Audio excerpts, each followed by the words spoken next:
Well, tonight the community is feeling a profound, shocking loss in Blount County as they honor Deputy Justin Mowery, who was killed in a crash last weekend while trying to stop a Lenoir City man on a motorcycle who failed to pull over. 10 News reporter Alana Mutnick was with hundreds of people honoring that deputy today. Hey, Alana. Yeah, Shay, I was. Justin Mowery was a beloved part of the community, stretching far beyond the Blount County Sheriff's Office. Hundreds gathered at Concord First Baptist Church, friends, family, and even some strangers, all to honor the 30-year-old deputy. To see him taken from us at a young age is heartbreaking. Justin Mowery. He absorbed everything. Everything he could do, he wanted to learn how to do that. A Blount County Sheriff's Office deputy whose life was taken too soon.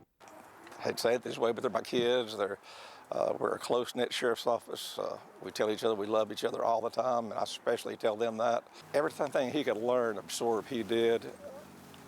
He just could brighten the room when he walked into it. After a week of community outreach, the efforts continue from many of his own. I mean, we're in police academy, so we're training to be a law enforcement officer. Wesley Trippett was in Deputy Mowery's academy class. Looking at the left of the right person, we knew that something like this could happen to any of us. But we do the job because we care. Blount County Deputy Sheriff Norman Carmack worked with him for years. He was a good guy. He really was. He'd talk to you and just make conversation. If he didn't know you, he'd just come up to introduce himself to you. He was a really good man. Friends, co-workers, and strangers, everyone came together to honor the deputy. He cared about his job, he cared about the community, and he also cared about people. That is the Blount County deputy that did much more than just serve. Life's short as it is, but, you know, somebody of his stature, he's just gone way too soon, man. Deputy Mowery's burial is tomorrow at 3 p.m. at Berry Highland Cemetery in Knoxville. The public is welcome to attend this as well. Shay. All right. Thanks, Alana.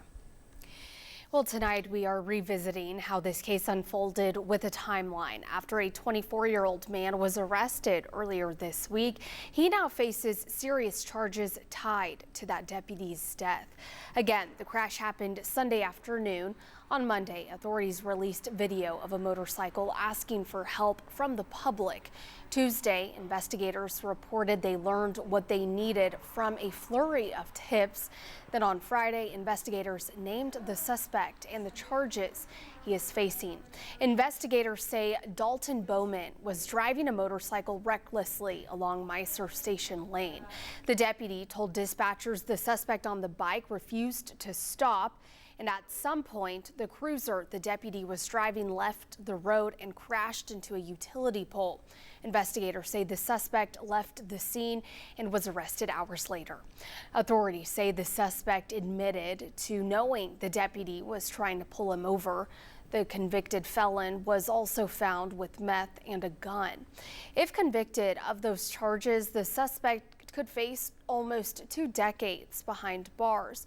Now, those charges include driving without a license, felon in possession of a weapon, and evading arrest, resulting in the death of a law enforcement officer. The suspect is in the Loudoun County Jail right now, but he will face those charges in Blount County.